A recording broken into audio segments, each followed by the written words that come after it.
Bien, muy bien, buenas tardes. Ahora sí vamos a iniciar con la clase del día de hoy. ¿Se escucha bien, verdad?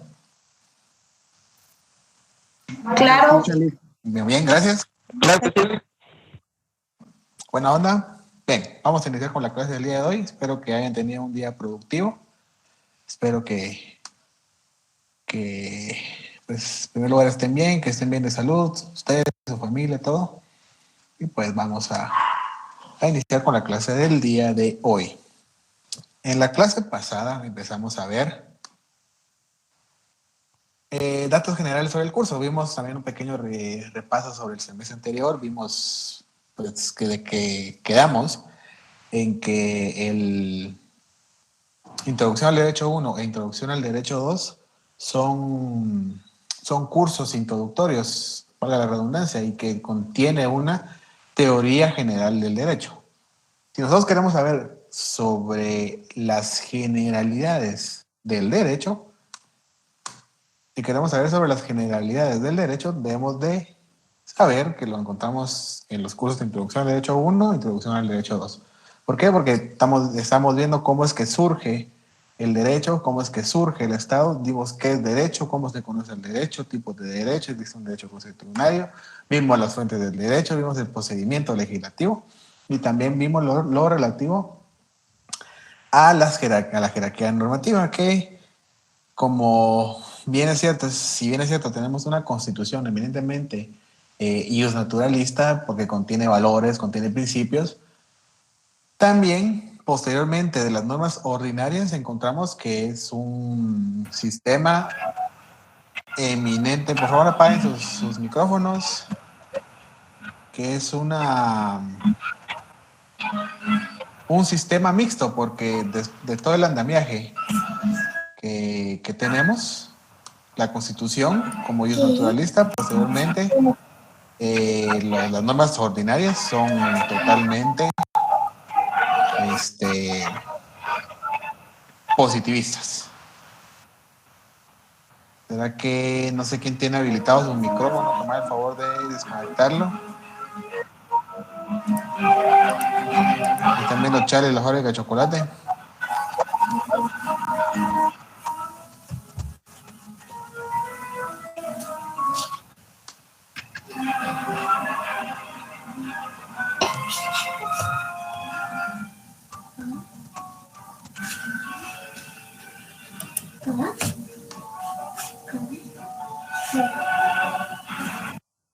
Ahí estamos. Muchas gracias. Sé que está buena la lica, a mí también me gusta mucho, pero ahorita vamos a entrar a clases.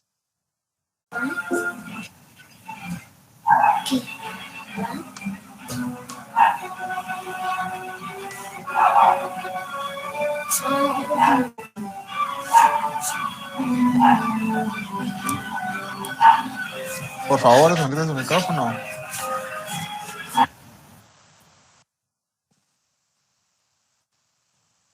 Ahí estamos. Muchas gracias. No sé quién fue realmente, pero tampoco vamos a buscar responsabilidades. Bueno, voy a presentar mi pantalla para que ustedes puedan ver la presentación. La presentación que tengo hoy inicia con lo mismo que vimos la clase pasada, pero me están preguntando aquí también, aparecen los micrófonos, había dicho, ahí está, no sé qué del chat, decía ahí que si se puede, bueno, no sé. No sé si se graba el chat, que yo sepa, no. El chat que yo sepa no se graba. Bueno. Les voy a hacer la presentación de mi pantalla para que ustedes puedan ubicarla. Así que ya no voy a salir yo en la presentación.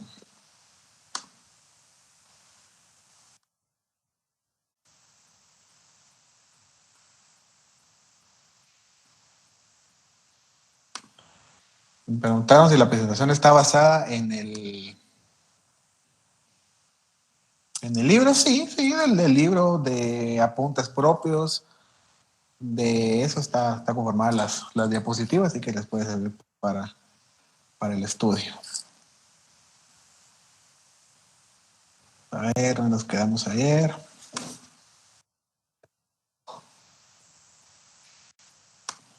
Aquí nos quedamos ayer. Solo voy a permitir aquí la entrada.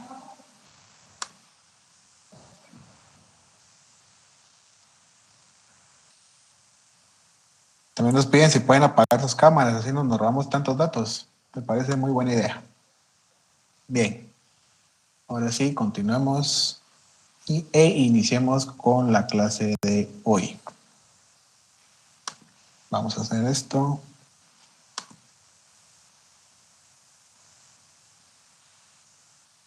¿Se logra ver la pantalla? Sí, Gracias. sí. Muy bien. Bueno, hablamos de los conceptos jurídicos fundamentales. Iniciamos diciendo que los conceptos jurídicos son los conceptos fundamentales son aquellos que nos van a servir para desarrollar alguna ciencia. Yo creo que ya va a ser la última que voy a admitir, porque si no, acá rato vamos a estar saliendo. Entonces, eso dijimos que son los conceptos jurídicos. Los conceptos fundamentales van a desarrollar cierta ciencia. Hablamos de las artes plásticas, hablamos de la matemática, hablamos de la economía. Y también dijimos de que existen conceptos jurídicos fundamentales que van a desarrollar en sí una ciencia en específica del derecho, como el derecho penal, el derecho procesal, el derecho laboral, el derecho civil, el derecho notarial, el derecho administrativo, el derecho ambiental, etcétera, etcétera, etcétera. Ahora, si queremos nosotros saber qué son conceptos jurídicos fundamentales, esos conceptos jurídicos fundamentales nos van a servir para desarrollar en sí, en general, la ciencia del derecho. Y que son aquellas categorías o nociones irreductibles en cuya ausencia resultaría imposible entender cualquier ordenamiento jurídico. Encontramos una clasificación de los conceptos jurídicos fundamentales. Existen dos tipos de conceptos jurídicos fundamentales. En primer lugar, encontramos los formales. Los formales podemos decir o decimos que es la norma jurídica y su estructura. Y en los materiales encontramos la persona, el hecho jurídico, el acto jurídico, el objeto de derecho subjetivo, deber jurídico, relación jurídica, petición, acción, pretensión, proceso, sanción y coacción. Eso se va a ir desarrollando en todo el transcurso del curso de este semestre. Vamos a ver en primer lugar la norma jurídica y su estructura. Yo les hago una pregunta. ¿Cuál es la fuente formal del derecho por excelencia? La ley. La ley, correcto, la ley. Entonces, para que nosotros hagamos un parangón o hagamos una forma que se nos pueda quedar, la clasificación formal de los conceptos jurídicos fundamentales, no digamos la ley como tal, pero es una norma jurídica y su estructura. Es decir, si hablamos de la norma jurídica, nos vamos a referir específicamente a un artículo determinado. Por ejemplo, yo les puedo decir, una norma jurídica es, por ejemplo, el artículo 1 del Código Civil. Personalidad, la personalidad civil comienza con el nacimiento y termina con la muerte. Sin embargo, el que está por nacer se le considera nacido para todo lo que le favorece, siempre que nazca en condiciones de viabilidad. Esa es una norma jurídica. Si hacemos el conjunto de normas jurídicas debidamente codificados u ordenados o clasificados, vamos a encontrar una ley como tal. Entonces, la norma jurídica va a tener una estructura como tal para considerarse norma jurídica. Esa es la clasificación formal. Luego también tenemos la clasificación material. En la clasificación material decimos que es persona, por eso les decía yo el lunes, porque son conceptos jurídicos fundamentales. En un sistema positivista como el nuestro, en un sistema eminentemente escrito como el nuestro, debemos de saber nosotros perfectamente qué es norma jurídica y cómo está contenida o estructurada o establecida esta norma jurídica. ¿Para qué? Para entender todo el ordenamiento jurídico. Tenemos que saber qué es una persona para entender el ordenamiento jurídico. Igual nosotros debemos saber qué es un deber jurídico. Un deber jurídico es una obligación. ¿Y qué es lo que tiene una norma jurídica? De lo que vimos el semestre pasado, ¿qué es una norma jurídica? Es una disposición que contiene derechos y obligaciones. Entonces, una obligación es un deber jurídico. Por ejemplo, si yo compro un chicle, a mí se me genera una obligación. ¿Cuál es mi obligación? Pagar por la mercadería. Y la otra persona posiblemente también tiene una obligación, entregar la cosa por la cual, o la mercadería por la cual se compró el producto. Una petición, por ejemplo, es ir ante alguna autoridad estatal y solicitar el auxilio de algo. O una acción es interponer una demanda o una denuncia. Una pretensión es lo que pretendo yo en el proceso. Si a mí me despidieron de manera injustificada, o paguen mi debida indemnización. Eso es lo que pretendo, eso es lo que yo quiero ante el proceso. Y proceso, pues hablamos de que puede ser un juicio. Entonces, estos son las dos clasificaciones del concepto jurídico fundamental. Vámonos con las formales. Decimos de que norma jurídica proviene del griego. Etimológicamente, el origen de esa palabra lo encontramos en Grecia y es nomos.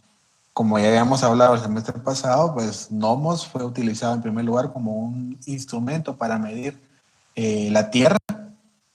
¿Quién era quien medía la tierra? Pues las personas, y posteriormente pues el término fue evolucionando hasta establecerse que nomos no eran instrumentos para medir la tierra, sino que era una medida o algo para medir las acciones humanas. Entonces, de medir la tierra nos pasamos a medir las acciones humanas. De ahí proviene el término de norma.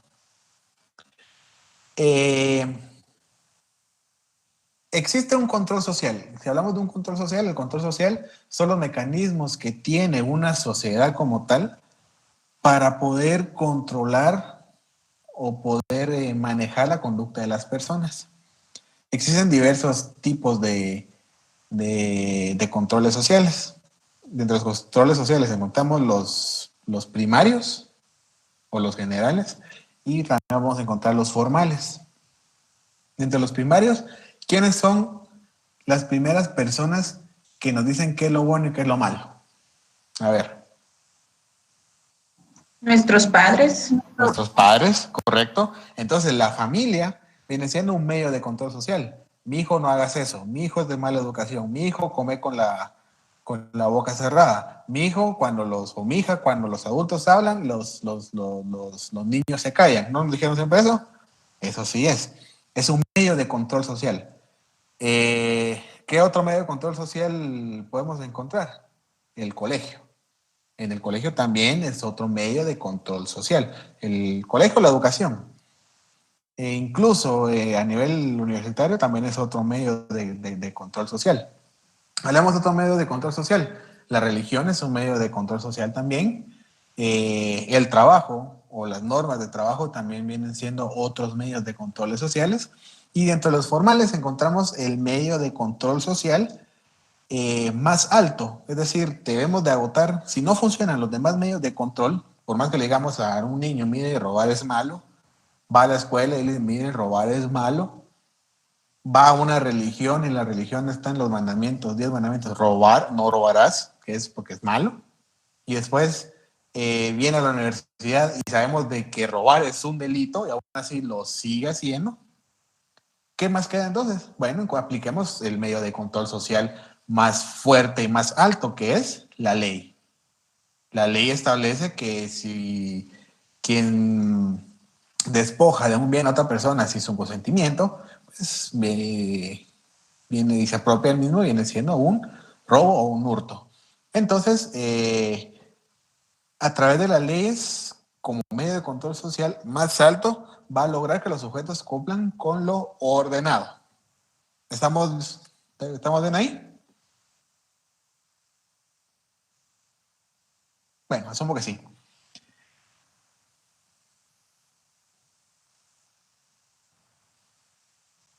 ¿Qué son normas jurídicas?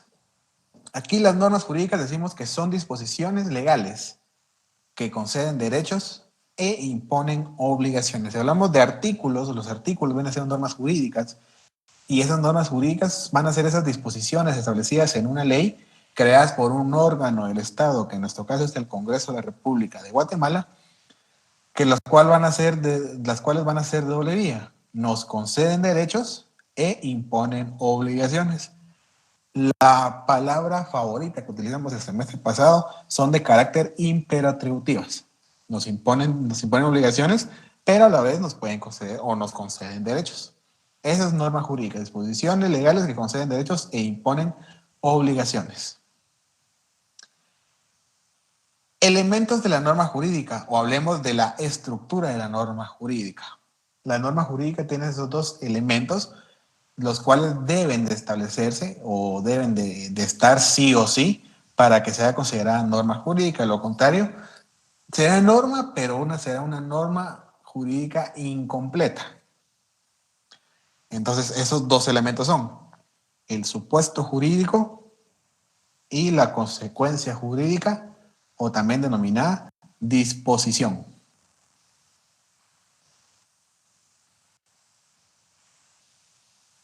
El supuesto jurídico también le podemos denominar hipótesis normativa. Ahora bien, para ustedes,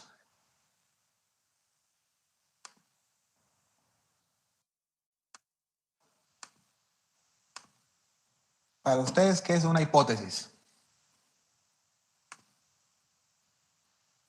¿Es una conclusión? ¿Es una conclusión? Sí. ¿Es el resultado de una investigación? Resultado de una investigación. Algo que no ha sido Tal vez comprobado. no tanto. Algo que no ha sido comprobado. ¿Perdón? El planteamiento de un problema. Planteamiento de un problema. El planteamiento de un problema tiene la hipótesis. Una Por posible ejemplo, respuesta. Una posible respuesta. De acuerdo. Una posible respuesta. Entonces, si hablamos de una posible respuesta, estamos hablando de un supuesto, una posibilidad. Si hablamos de una posibilidad, algo que puede o no puede suceder, a eso le vamos a llamar un supuesto o una hipótesis. En nuestro caso, las conductas humanas reguladas en una norma jurídica están basadas bajo hipótesis. La hipótesis de que una persona le pueda dar muerte a otra persona.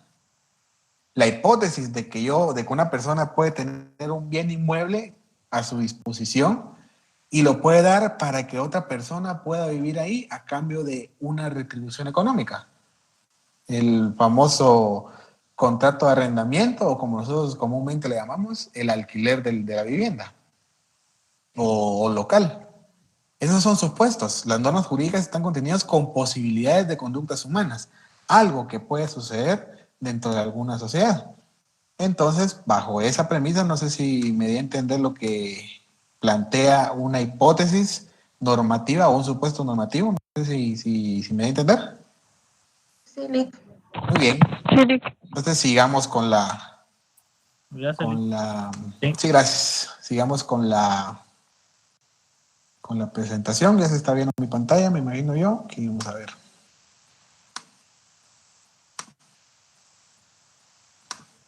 Bien. Entonces, el supuesto jurídico o la hipótesis normativa, como dice Eduardo García Maínez, dice que es una hipótesis de cuya realización depende de las consecuencias establecidas por las normas. Es decir, de que una posibilidad que depende que exista una consecuencia jurídica, que es la otra parte de la estructura de la norma jurídica. El supuesto jurídico es una posibilidad, es una condición, por ejemplo, qué condiciones debe de establecerse o qué condiciones existen para que se pueda contraer matrimonio, contraer matrimonio, por ejemplo. Esas son posibilidades. Hipótesis o algo que pueda o no pueda realizarse. Ese es el supuesto jurídico. El supuesto jurídico lo podemos también, a su vez, una subdivisión. Existen los supuestos jurídicos simples y los supuestos jurídicos complejos. Esto es fácil. Si ustedes ven un artículo en el cual solamente va a contener una sola hipótesis, entonces ese supuesto, ese artículo va a ser un supuesto simple. El supuesto simple es aquel que contiene una sola hipótesis. La norma jurídica contiene una sola hipótesis, supuesto simple. Ejemplo, artículo 8 del Código Civil. Que por cierto, les recomiendo que para este curso tengan su Código Civil, su Código Penal, Código Procesal Penal, su Código de Trabajo y su ley del organismo judicial. Por favor, si quieren, no sé dónde lo apuntamos. En el chat, si quieren, lo apuntamos.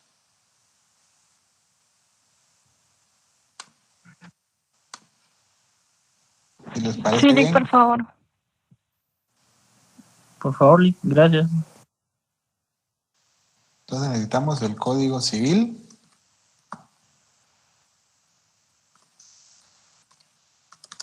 Código Procesal Civil.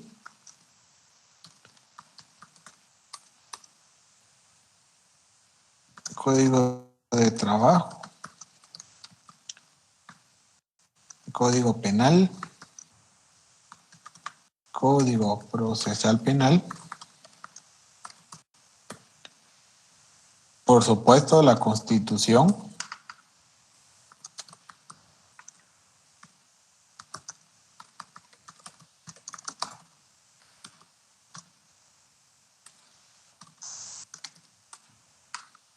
Dice.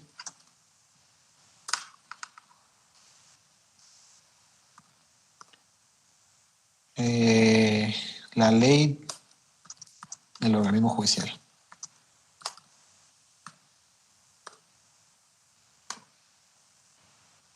Y lo vamos a tener en el chat para que ustedes lo puedan copiar en un rato. Entonces continuamos con la presentación.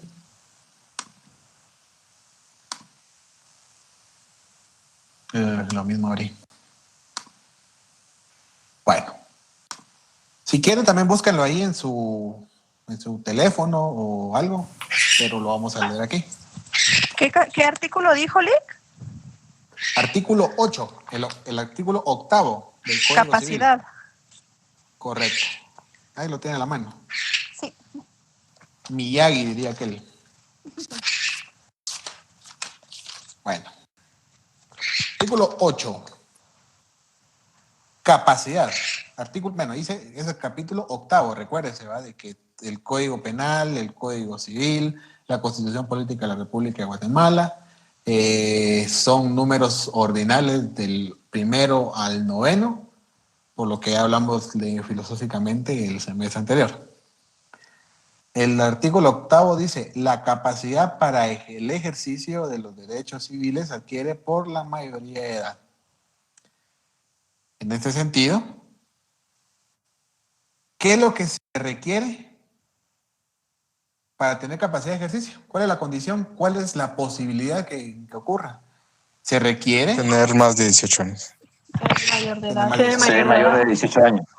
Es decir, la mayoría de edad. Ese es el supuesto. Aquí es el supuesto. Esa es la condición. Esta es la posibilidad. Esa es la hipótesis. Si yo cumplo 18 años, ahorita les voy a decir automáticamente la consecuencia, ¿cuál es? Voy a tener capacidad de ejercicio. Ese es el supuesto. El supuesto es quienes adquieren la mayoría de edad. La consecuencia de tener la mayoría de edad es que automáticamente yo adquiero mi capacidad de ejercicio. Aquí tenemos otro supuesto. Artículo 1687 del Código Civil.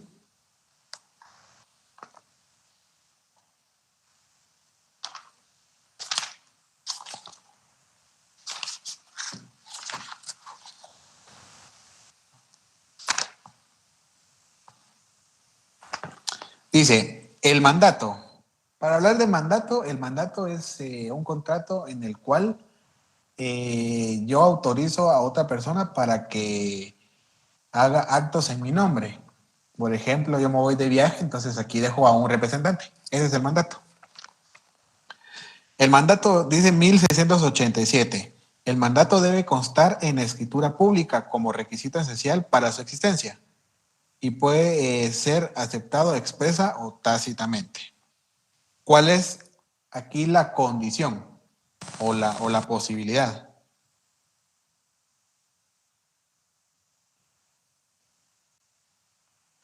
A ver. Tiene que haber una escritura pública. A ver, otra opinión.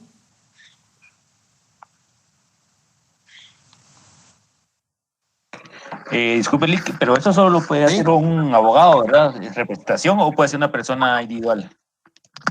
Puede ser una persona individual. Ahorita voy a andar un poquito en el tema ahorita de la aclaro su duda. Copiado. Ya que usted tomó la palabra, pues usted cuál es el supuesto. El supuesto es el mayor de edad, ¿no? No, en el 1687. Perdón. 87. Licenciado, la comisión sería tiene que ser escritura pública. ¿Es la representación de una persona? ¿Es la representación de una persona, Lick? Eso sería como una consecuencia. Ah, ok. Entonces ya dijeron dos personas, ¿sí? El supuesto es no puedas. Permítame, Disculpe, solo esto voy también a puede decidir. disculpe, esto también puede aplicar a una empresa, ¿verdad? ¿Cuál? Por lo menos una micro, la persona se va de viaje y deja algún representante. Toda representación que se deje debe hacerse a través de un mandato. Ajá, Toda pero sí representación. se explica. Aplica en lo civil y aplica en lo mercantil. Ah, perfecto, Sí, gracias, aplica. licenciado. De nada. En efecto, la condición es de que debe constar en escritura pública. En escritura pública, ¿para qué? ¿La consecuencia cuál es? Para que sea, para que pueda existir el contrato de mandato. Es decir, el supuesto es de que el contrato que hagamos de mandato debe constar en escritura pública. ¿Para qué? Para su existencia. Así de fácil. Entonces, ¿cuál es la consecuencia jurídica aquí? Es de que debe constar primero en la escritura pública y para su existencia, es decir, para que exista, esa es la consecuencia jurídica. Artículo 323 del Código de Trabajo. Fíjense que aquí no tengo mi código de trabajo, lo dejé en el carro, ahorita ya no me tengo que ir a traer. Ahorita lo vamos a buscar. ¿Alguien lo tiene a la mano? Yo lo tengo. Por favor. ¿En qué artículo? 323 del Código de Trabajo.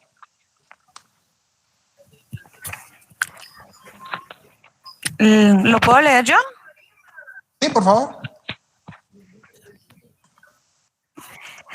Las partes pueden comparecer y gestionar personalmente o por mandatario judicial cuando la cuantía no exceda del equivalente de 2 salarios mínimos mensuales para las actividades no agrícolas. El mandato podrá extenderse por medio de carta, poder firmada por el propio interesado, pero si no pudiere o no supiere firmar, deberá hacerlo por acta levantada ante el secretario del respectivo tribunal.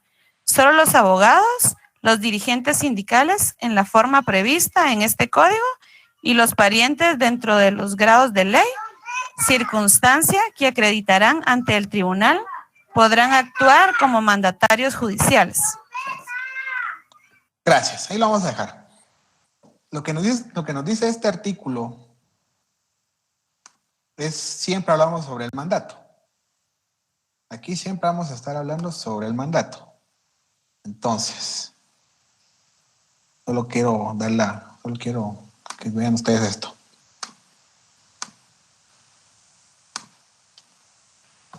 Entonces, miramos aquí el Código de Trabajo. La consecuencia jurídica es quiénes pueden comparecer personalmente o por mandatario judicial. Esa es la consecuencia. Entonces, solo los abogados, los dirigentes sindicales, y las personas jurídicas, ese es el requisito, esa es la hipótesis. ¿Para qué? Para poder comparecer y gestionar personalmente ante el juez de trabajo. Ese es en sí lo de este artículo. Ese nos va a establecer el supuesto. Aquí está el supuesto y si se dan cuenta hay varios supuestos y aquí se da la consecuencia. Sigamos con la presentación. Los complejos. Los complejos dice que los supuestos complejos es aquel que contiene más de una hipótesis. Es decir, aquí solo encontramos una, bueno, a excepción del 323, que aquí me confundí, se tendría que ir abajo, se me fue. Pero el 323 es complejo y te vamos a ver por qué. El supuesto complejo es aquel que contiene más de una hipótesis, es decir, dos o más hipótesis ya nos convierte en un supuesto complejo. El ejemplo, el artículo, vamos a ver primero el artículo 5 del Código Civil y después el 78. El artículo 5 nos dice: el que constante y públicamente use nombre propio o apellido distinto del que consta en su partida de nacimiento. Ese es un supuesto. O use incompleto su nombre u omita. Use incompleto su nombre es otro supuesto. U omita alguno de los apellidos que le corresponden. Está otro supuesto. Es decir, tiene que ser usar un nombre propio o apellido distinto al que está en la partida de nacimiento. Utilizar el nombre incompleto u omitir uno de los dos apellidos. Entonces, esa es la condición. ¿Para qué?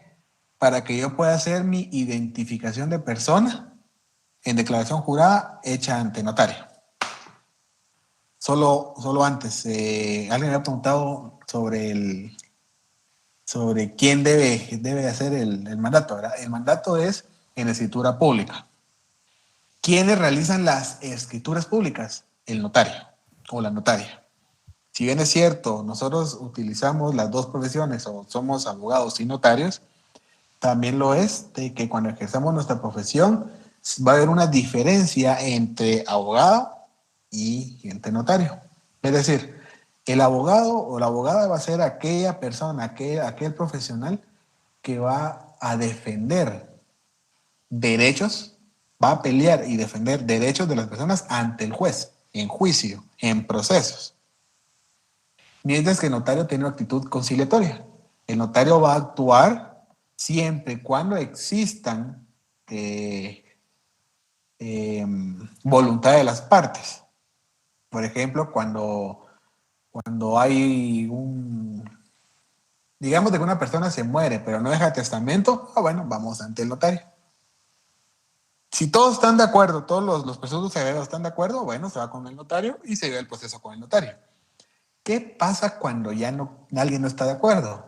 Ya existe un conflicto, ya existe una litis, ya existe una contradicción, una contravención. Entonces, ¿qué es lo que hacen? Se van con el juez y ahí ustedes pueden actuar como abogados. Entonces, existe la diferencia entre, si bien es cierto, somos profesionales y vamos a ejercer las dos profesiones, pero las dos profesiones tienen una cierta diferencia, que el notario actúa cuando no existe diferencias entre las partes, cuando hay voluntad de actuar, y el abogado actúa cuando ya existe pleito, ¿verdad? Entre las partes. Bueno. Licenciado, con una pregunta. ¿Sí? Cuando usted dice que la persona utiliza nombre o apellido diferente, Ajá. y que lo hacen ante un notario. ¿Es nada más para utilizar ese nombre o tendrían que hacerlo prácticamente legal en la en el DPI, o sea, registrarse en RENAP? Eso se registra en RENAP. Lo Se que no va a registra hacer lo que no se va a hacer es una modificación de su nombre a la partida de nacimiento. Lo que se va a hacer es de que si usted utilizó un nombre distinto, ese nombre distinto también va a identificar al nombre que está en la partida de nacimiento, que por cierto va a aparecer en el DPI. No sé si me explico. Sí. Bueno, es que le comento, yo hice un cambio de nombre. Ese es otro Ese es otro asunto. Ese es otro asunto. Bueno, si es que esa era mi duda, si era igual o Es otro. Ok. La diferencia entre el cambio de nombre y la identificación de persona es que la identificación de persona lo que hace es de que esta misma persona utiliza estos distintos nombres constante y públicamente. Okay. El cambio pero no modifica su inscripción original. Ahora, el cambio de nombre sí modifica la inscripción original. Es como que me quiera quitar mi nombre. Javier Alejandro Vilar Soto, me quito el Alejandro, por ejemplo. Ahí ya me cambié mi nombre. Y el cambio de nombre aparece igual, o sea, aparece mi nombre cambiado y en la casa aparece igual la descripción que yo me cambié el nombre. En el cambio de nombre. En la parte posterior también aparece que yo hice un cambio de nombre. Sí. Siempre aparecen las anotaciones. Siempre van a aparecer esas anotaciones. Sí, esa era mi duda. Sí, ahorita lo vamos también aquí tengo una forma de cómo podemos desglosar este artículo, porque sí es interesante. Pero gracias, licenciado. De nada, también miremos el artículo 78 del Código Civil. Lo paso y lo repaso y nunca lo encuentro. Artículo 78 del Código Civil. El matrimonio, no es como el demonio, dirían en Bienvenidos. Artículo 78, el matrimonio es una institución social. El matrimonio es una institución social por la que un hombre y una mujer se unen legalmente con el ánimo de permanencia con el fin de convivir juntos, procrear, alimentar y educar a sus hijos para auxiliarse entre sí. Es decir, para que sea una institución social, ¿qué se requiere? ¿Cuáles son los requisitos? ¿Cuáles son los supuestos? De que sea un hombre y una mujer. En Guatemala todavía no está legalmente establecido el matrimonio igualitario entre ambos del mismo sexo. Entonces tiene que ser un hombre y una mujer. Esa unión debe ser con ánimo de permanencia y con el fin de vivir juntos, procrear, alimentar y educar a sus hijos y auxiliarse entre sí. Para que se cumplan todos esos requisitos, esas son las condiciones. ¿Para qué? La consecuencia jurídica es de que el matrimonio va a ser una institución social. No es como en Estados Unidos, por ejemplo, de que el matrimonio es un contrato y que se puede, es decir, las partes pueden convenir cuáles van a ser los requisitos para poder contraer y cuáles van a ser los requisitos o las condiciones establecidas por ellos para un divorcio. Aquí las condiciones para un divorcio o los requisitos para un divorcio lo encontramos regulado en la ley y al establecerse en la ley nadie más puede imponer otros requisitos. Es más, en el acta de matrimonio autorizada por notario no debe de establecerse. Y las partes acuerdan que si una de ellas incurre, eso no lo hacemos nosotros. ¿Por qué? Porque como es una institución social ya está establecido en la ley cuáles son los requisitos para poder contraer matrimonio, cuáles son los requisitos para poder divorciarse. Bien, vamos a este ejemplo. Dice, el que constante y públicamente use nombre propio o apellido distinto al que conste su partida de nacimiento. Mi partida de nacimiento dice que mi nombre es Javier Alejandro Aguilar Soto. Ahora bien, dice el que constante y públicamente use nombre o apellido distinto del que conste su partida de nacimiento. Hagamos de cuenta de que yo soy un artista y constante y públicamente uso este nombre propio distinto al que está en mi partida de nacimiento. o uso Javier Alexander Aguilera Soto. Hagamos de cuenta de que yo soy un cantante, ¿verdad? Y mi nombre artístico puede ser este, Javier Alexander, o puede ser Xavier Alejandro, no importa, cualquiera de los dos. Ahí estoy utilizando un nombre propio o apellido distinto del que consta en mi partida de nacimiento. Aquí hay que ver este otro aspecto. Dice el que constante y públicamente. Es decir, para caer también en este supuesto, yo debo de hacerlo constante y públicamente. Es decir, digamos de que yo sigo siendo un artista, solo que ya no soy un poeta y escribo un poema. O escribo varios poemas. Escribo varios poemas. Soy constante en escribir poemas. Y los publico. Al publicar constantemente mis poemas con cualquiera de estos dos nombres, ahí sí yo cumplo con este supuesto normativo. Pero hagamos el ejemplo de que yo siempre firmo con este nombre.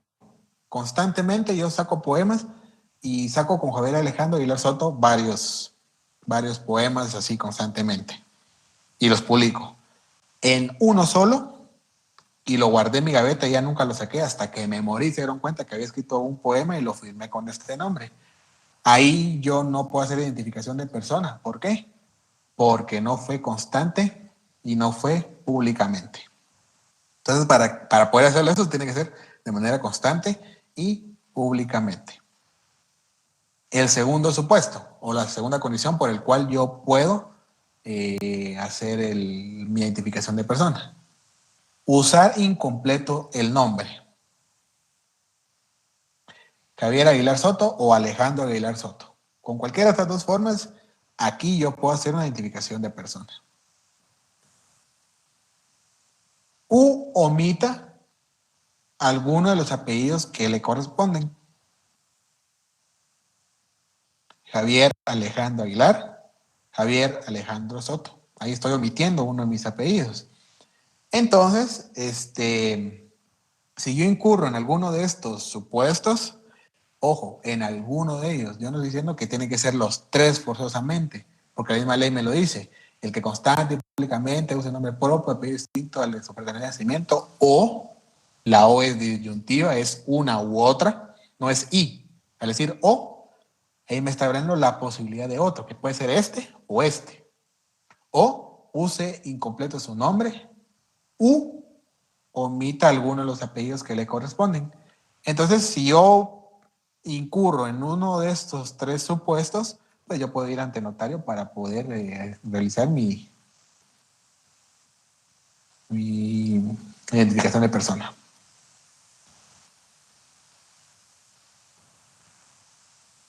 Mira, me arrepiento de haber utilizado el difuminado, fíjense.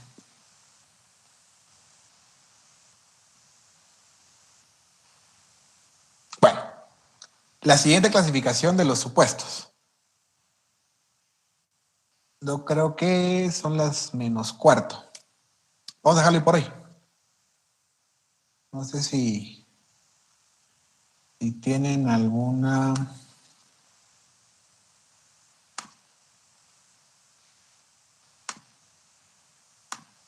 ¿Tienen alguna duda?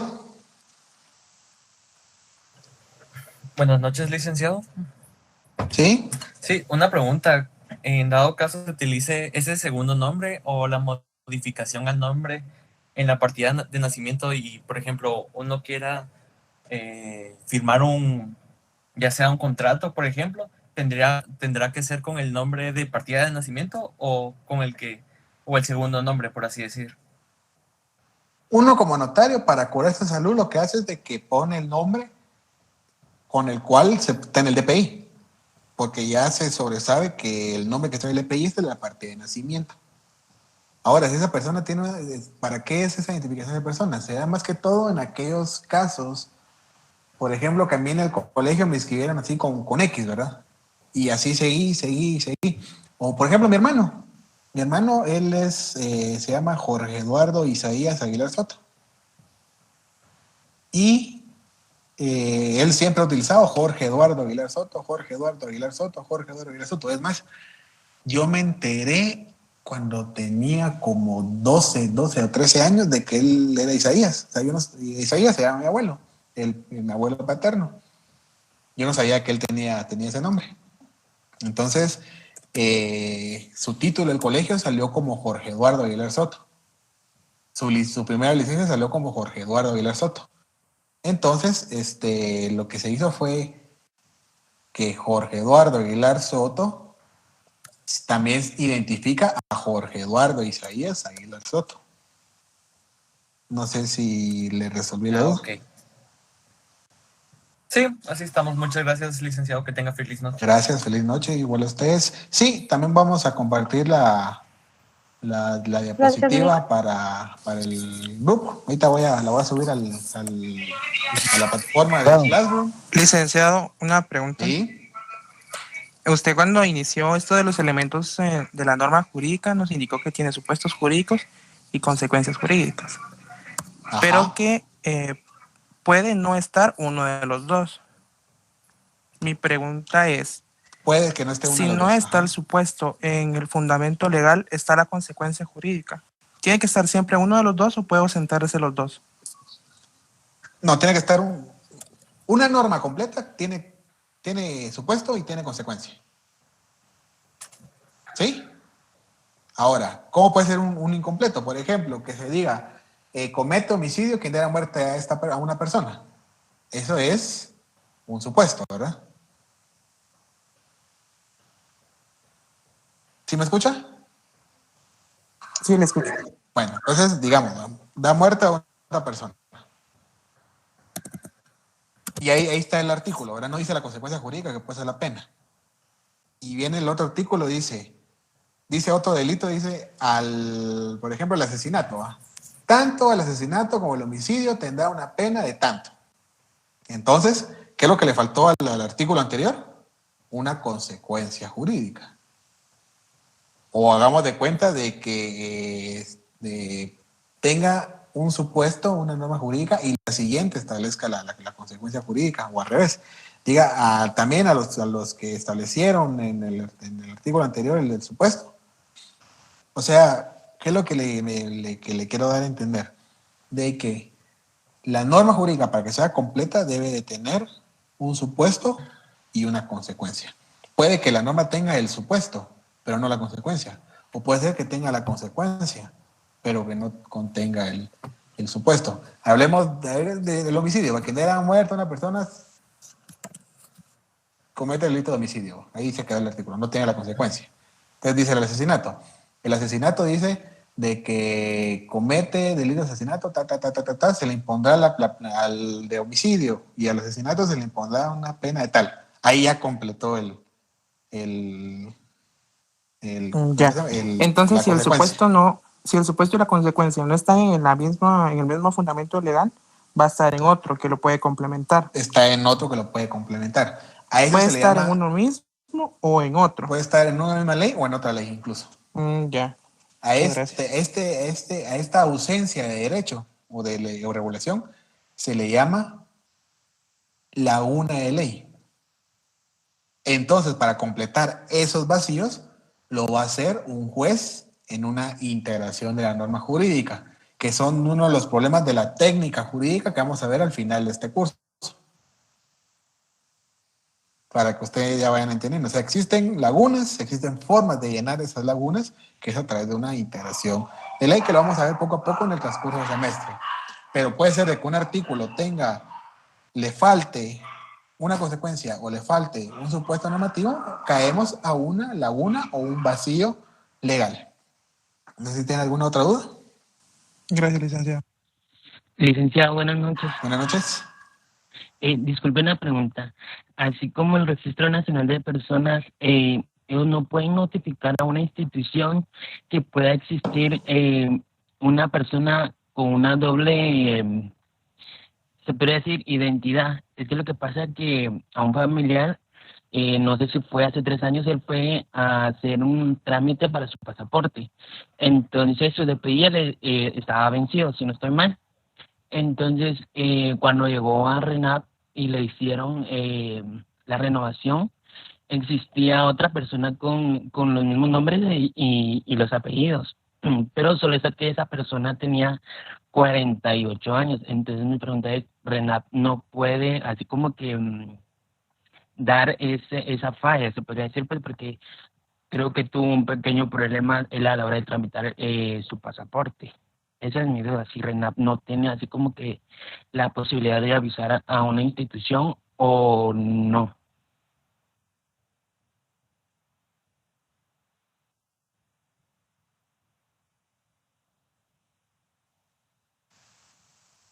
Ya no logré escuchar, disculpe.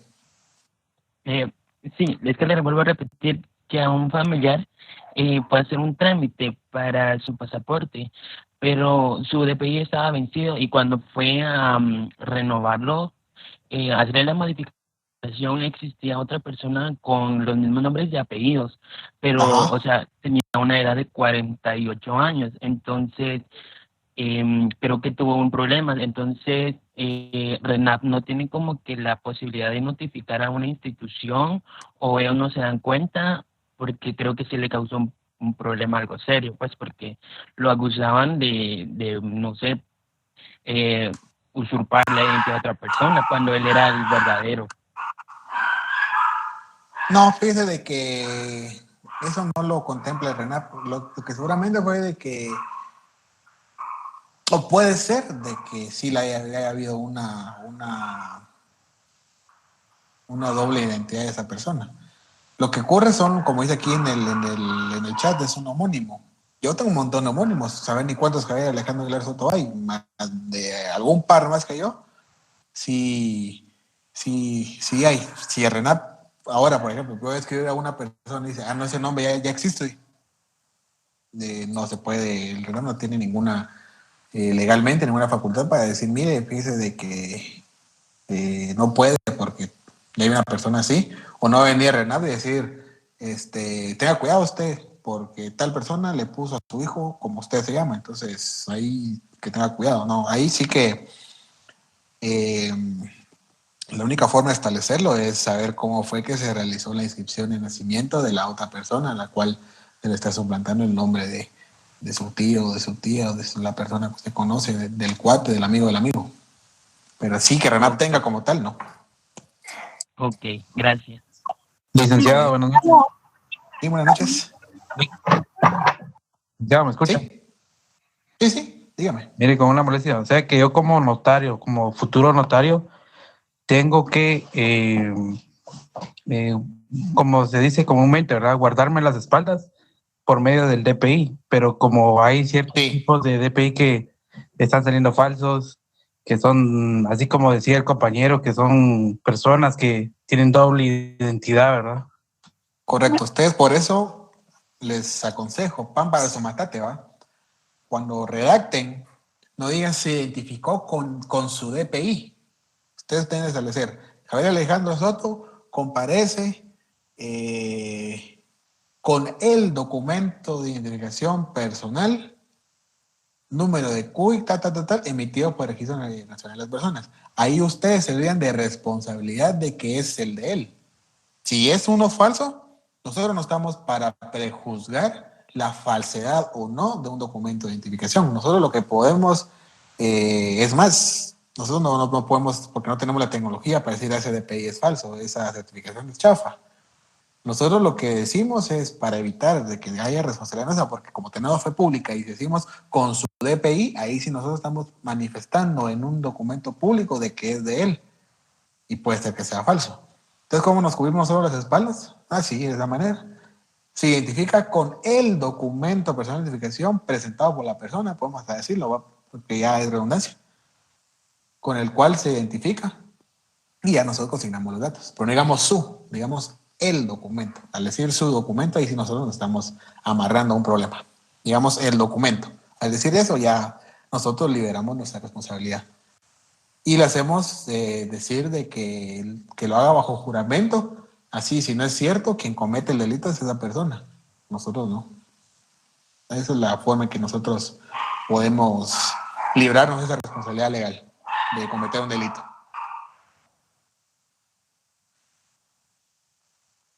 Ok, gracias, licenciado. Muy bien, Hernán, no sé si tiene alguna otra duda.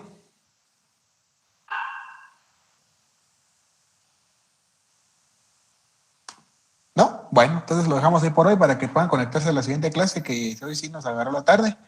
Pasen feliz noche y el próximo miércoles va a ser por este mismo medio y lo voy a subir a la plataforma, la grabación de este video. Gracias por todo, jóvenes, se cuidan. Feliz noche. Feliz noche. Buenas noches, Rick. Feliz noche, Lick.